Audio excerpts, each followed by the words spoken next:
in search of the wild horses of Corolla.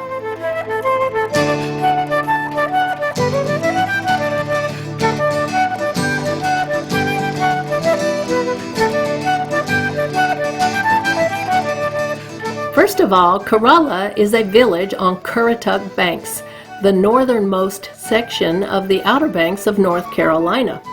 North of Corolla, there is an 11-mile stretch of land that goes all the way up to Virginia, including another village called Corolla.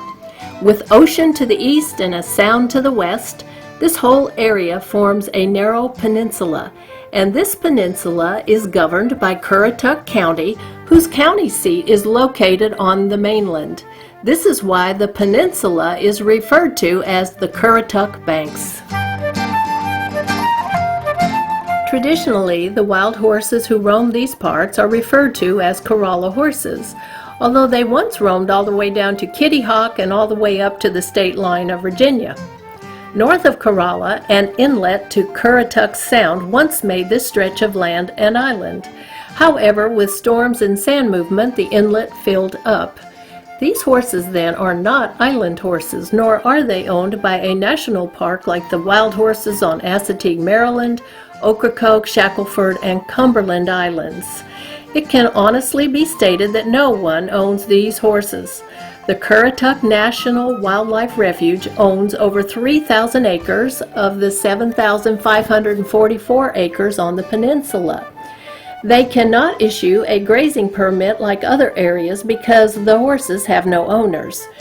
As of July 2018, a few areas of the refuge are enclosed with barbed wire to delineate protected habitats, but the horses are known to enter those areas in spite of the fencing. Fortunately, they are allowed to remain there. The Currituck National Wildlife Refuge owns 5 different parcels of land on the peninsula, and their land was once clearly marked, but storms have destroyed their signs and boundary markers. Currently, signs are not being replaced because a land swap is in progress between the county and the U.S. Fish and Wildlife Service. Currituck County will gain land on the peninsula to benefit both horses and people, while the U.S. Fish and Wildlife Service will gain land used by many bird species. This is an exciting possibility for the future, and we expect to see new signs and land applications soon. To understand this area, the refuge has created a great map which is available on their website. Historically, the horses have roamed among the dunes and flats, shrub thickets, marshes, maritime forest, and along the shores of the Atlantic. It is difficult to speculate how and when horses first appeared in the Corolla area. We do know that a colony of early settlers from England settled on Roanoke Island in 1585, and then they disappeared though by 1590. This early historical event is celebrated every summer in Manteo through an outdoor drama, The Lost Colony. We also have historical documentation which indicates that horses were being shipped to the English colonies from the West Indies by the early 1600s, hence the appearance of Spanish horses among English settlers. In 1670, when the British Parliament initiated the fence tax, the Outer Banks became an ideal location to let livestock roam because the islands were natural containment areas. Colonists then used the banks as breeding grounds for their horses and other livestock. This was much easier and cheaper than transporting horses across the Atlantic. A local guide told us that the Spanish genets of this early time period were used as war horses. They were small, calm, dependable, and tough. As they have survived into modern times, they still remain calm as thousands of people gaze upon them. It is in their bloodline. Of course, people love to imagine the horses swimming ashore from shipwrecks. After all, the Outer Banks is called the graveyard of the Atlantic because of the dangerous shoals which have caused thousands of shipwrecks. As we fast forward through history, small settlements did start to appear along the Outer Banks, along with the free-roaming horses and other livestock. The people who settled in this remote area were small farmers. They used fencing to protect their gardens, but they coexisted nicely with the animals as they owned some of them. Livestock gatherings and sales were common here as elsewhere. These northern banks remained remote and quiet until the Wright brothers took flight in 1903. By 1931, people could drive across a private bridge over to Kitty Hawk, down a paved road to Nag's Head, and over a causeway to Manteo. North Carolina took over this route in 1932, and businessmen and investors started building hotels and restaurants. Tourism had come to the Outer Banks. Meanwhile, the roaming horses continued to roam. A National Geographic article in the early 1900s declared that 5,000 to 6,000 horses roamed the northern banks. In 1937, the state of North Carolina outlawed free-roaming livestock in Currituck County. However, even though sportsmen came to the area to gun down roaming livestock, the horses of the northernmost areas remained free because there was no paved road north of Kitty Hawk until 1973. Even then, this road was private and exclusive. It was originally developed for wealthy visitors and huntsmen. However, in 1984, development took a new twist and the state took over the paved road to Corolla. The floodgates of tourism were then opened. This time, the horses did not fare so well. The development of Southern Shores, Duck, and Corolla along this 18-mile stretch of road happened quickly, just like the boom towns of early gold rush days. Instead of seeking gold, though, people came seeking undiscovered pristine beaches and hunting grounds. The Corolla horses were rapidly displaced from their home ranges and then run over by speeding motorists. The clash between civilization and wild horses met head-on. In 1989, the Corolla Wild Horse Fund, organized as a nonprofit, became a reality as local residents and committed visitors stood up to defend and protect the animals. Currituck County also took responsibility as they designated the whole area a wild horse sanctuary. Eventually, Currituck County, the Corolla Wild Horse Fund, the Currituck National Wildlife Refuge, and the Currituck Banks Reserve officials came together to form a Wild Horse Advisory Board. The Corolla Wild Horse Fund was designated as the herd manager, operating under an agreement signed by all parties. As you learn about the Corolla horses, you will also learn about the Corolla Wild Horse Fund.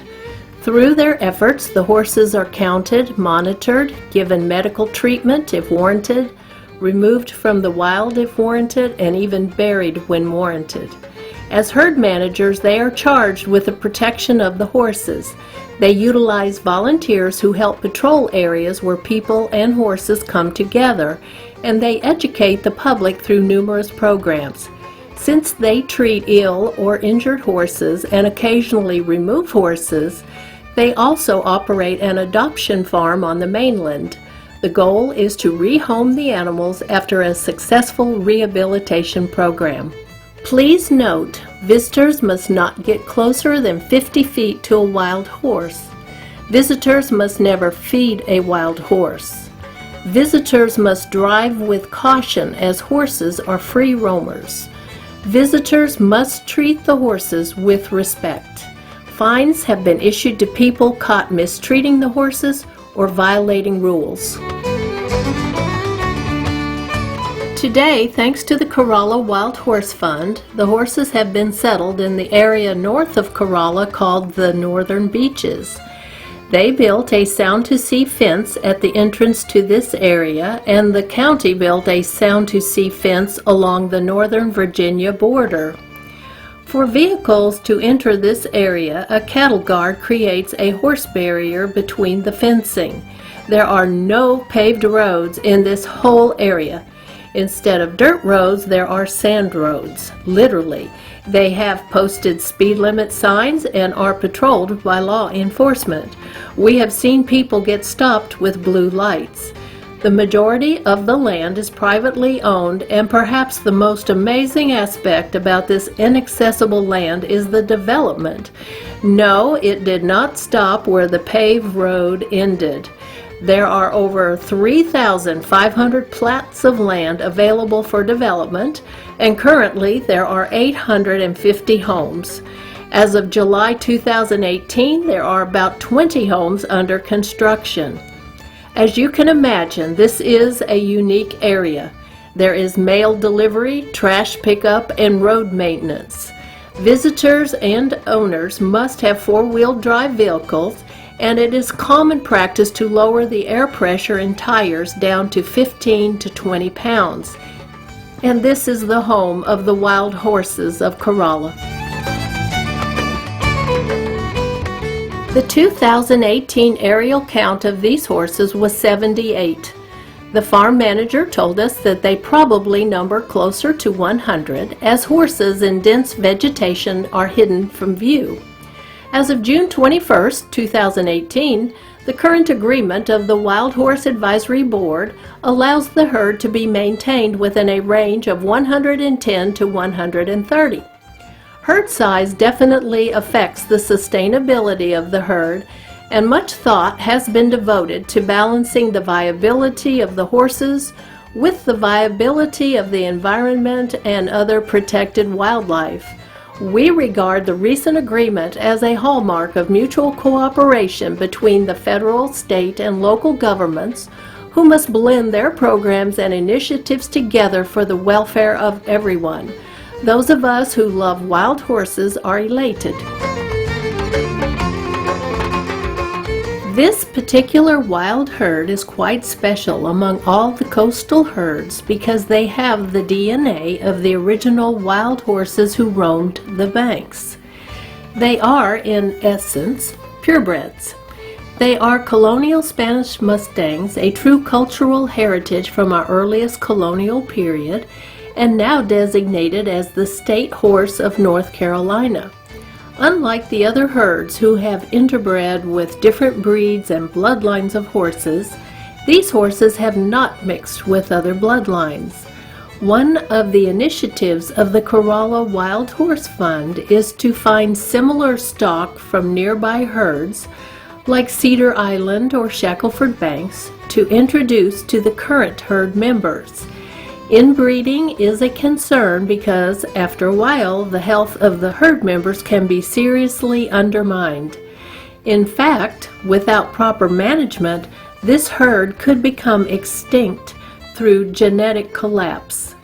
Since 2014, a stallion named Gus came to Corolla from Cedar Island. As of 2018, he has not produced any foals, but he did acquire a mare. This is a good sign, as you will actually see lone stallions who have not had any success getting mares of their own.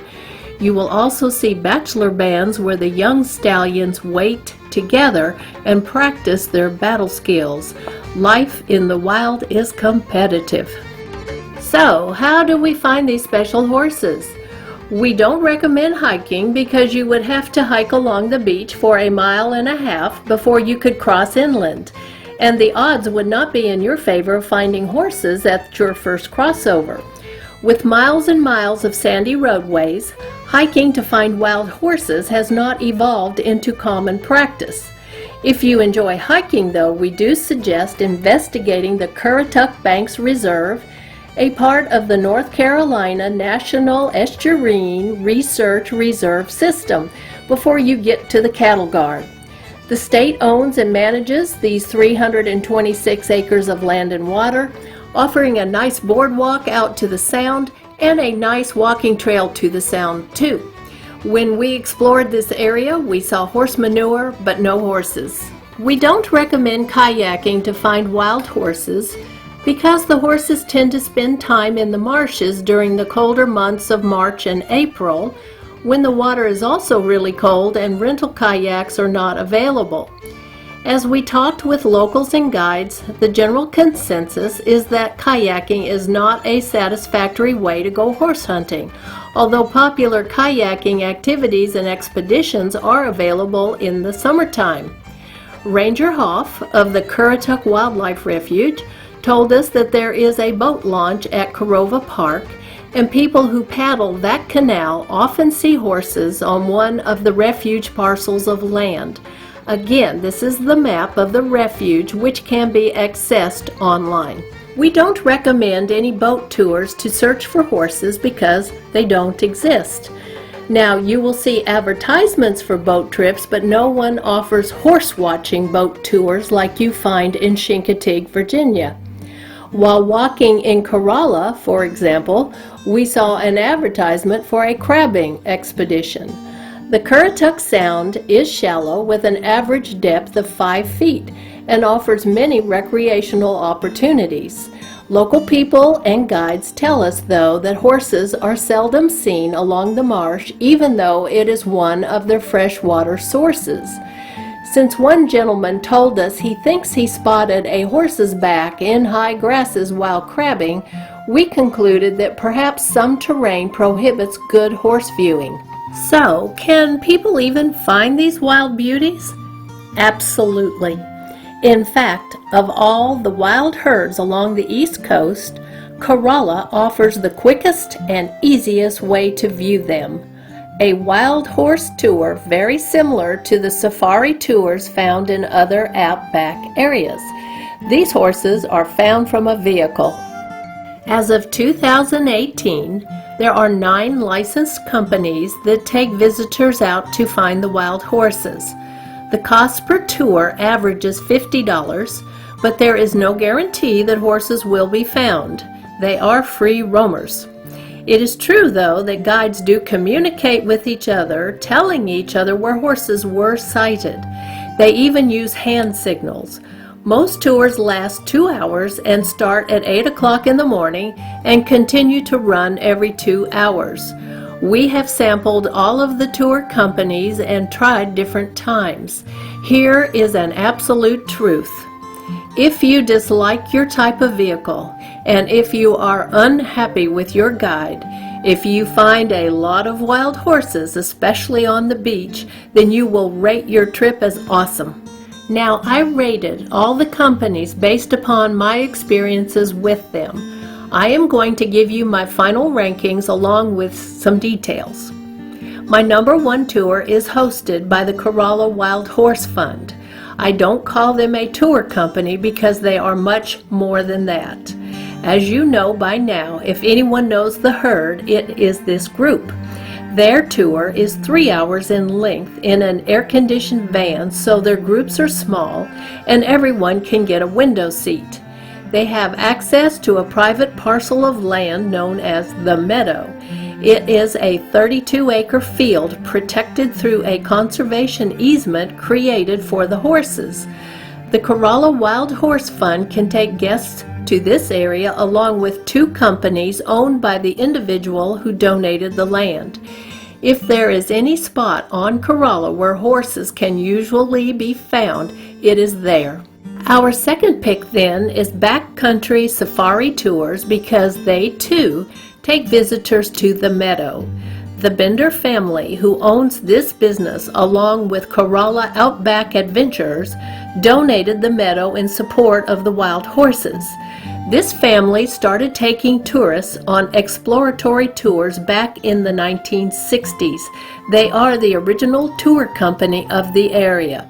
Our next pick is Corolla Jeep Adventures. They also own a very special piece of real estate, Penny Hill, a large living sand dune second in size only to Jockey's Ridge in Nags Head. This company offers horse tours in an open seating environment, ATV tours, Jeep adventures, 4x4 kayak tours, and boat cruises. For wild horse enthusiasts, they recommend their official horse tour or their Jeep adventures where you get to drive your own Jeep behind a guide. All tours include a trip to the top of Penny Hill, and we chose the last tour of the day for this trip and experienced a beautiful sunset up there. By the time we were heading back to Corolla, we even found horses snoozing on the beach. Our next pick is the company that runs the same vehicles under 3 different names: Bob's Wild Horse Tours, Corolla Wild Horse Tours, and Back Beach Wild Horse Tours. They do not go to Penny Hill, nor do they visit the meadow. However, we have enjoyed great trips with them, finding a lot of horses. We have noticed the children who ride in car seats with this company have good visibility and fun bouncing along in the open air. Our last pick is Wild Horse Adventure Tours, who advertise that they have enjoyed #1 status on TripAdvisor multiple times. They are the company with the rigged-out Hummers. As an older, serious photographer, this was not the vehicle for me, because once you get loaded, you cannot unload. Unfortunately, I was stuck with an interior seat and could not get positioned to capture nice photographs. However, I do realize that teenagers with just a passing interest in horses might find the Hummer experience cool. As you plan your trip to Corolla, the whole peninsula is now filled with rental properties. Most rentals are homes, but there are 3 hotels who rent rooms by the night. If you are seeking a budget accommodation to get you into the area, then we recommend the Baymont and Kitty Hawk. From there, you have a 30-minute drive to Corolla. If you have a 4-wheel drive vehicle, you can join the thousands of other people who travel the sand roads in the Northern Beaches area. It is possible to rent a home in this area too. In fact, Swan Beach has many large homes that are designed for large groups, including wedding parties. If you don't have a 4-wheel drive vehicle, but you still want to stay somewhere in the Northern Beaches, you can rent a Jeep or simply contact Corolla Outback Adventures, who offers a shuttle service. We would recommend staying in the Corolla area if you will be without transportation, because the fire station is there along with a payphone. The Corolla Park is a nice facility, and there are several bands of horses who frequent that area, so you could actually hike around and try to find them on foot. If you used the Corolla Outback Adventure shuttle service to get there, then perhaps you might even get permission to hike into the meadow. Be warned, though, that hikers would be advised to walk only on roads, as the brushy areas are home to wild boars and poisonous snakes. As previously stated, the area has not evolved into a great hiking spot, and those critters are part of the reason. Walking on the beach remains the safest and most popular form of hiking, and many people have enjoyed the beaches along with the horses, who are also enjoying the beaches. The breezes give them relief from the insects, which are worse when westerly winds are blowing. Keep in mind, though, that tour guides state wild horses are usually found inland.